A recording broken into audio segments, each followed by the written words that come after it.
Perlman, welcome to Sky News Arabia. Thank you. Ron, I always a constant curiosity about Hollywood stars who work in Arab films. Are you motivated by the curiosity to experience working with Arabs, or is it only about the role itself? Well, I never set out to work with any particular nationality, but I have a weakness for filmmakers, regardless of where they come from.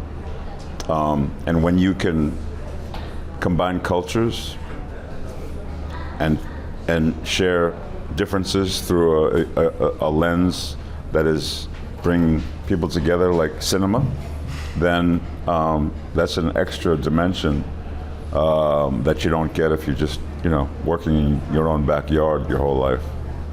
As an actor, what is the difference in filmmaking between How I Got There and Hollywood films? There is no difference. At all?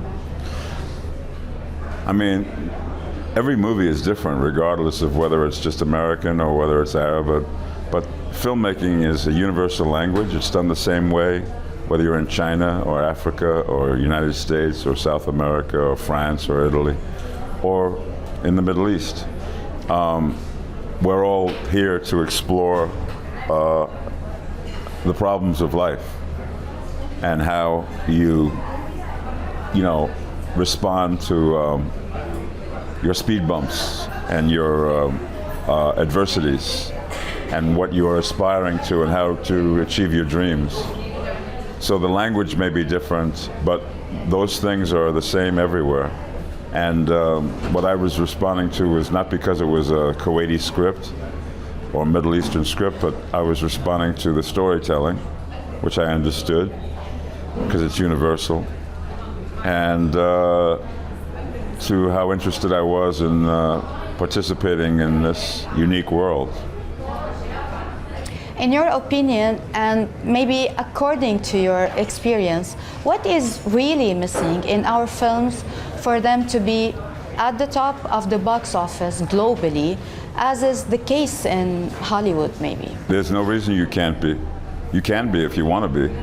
If you support filmmakers, like somebody gave Z Al-Husseini the money to make his film, if you keep doing that and you keep unearthing young, important new voices who are telling really, really beautiful stories that play internationally and move people internationally, you can be an important film community.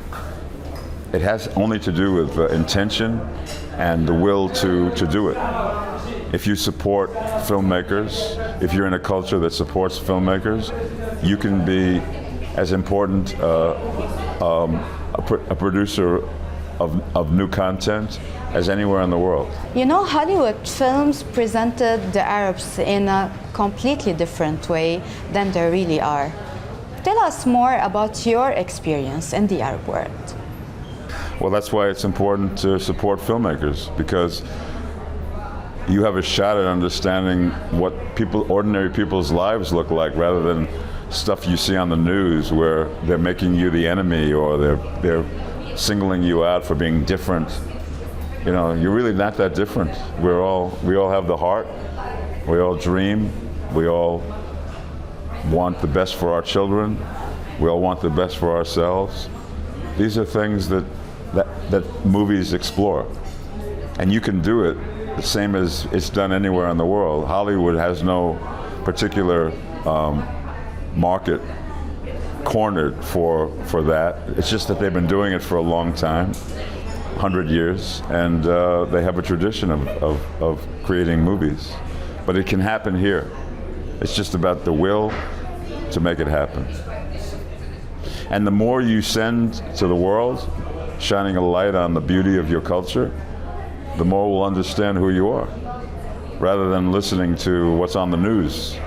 That's not the average Middle Eastern human.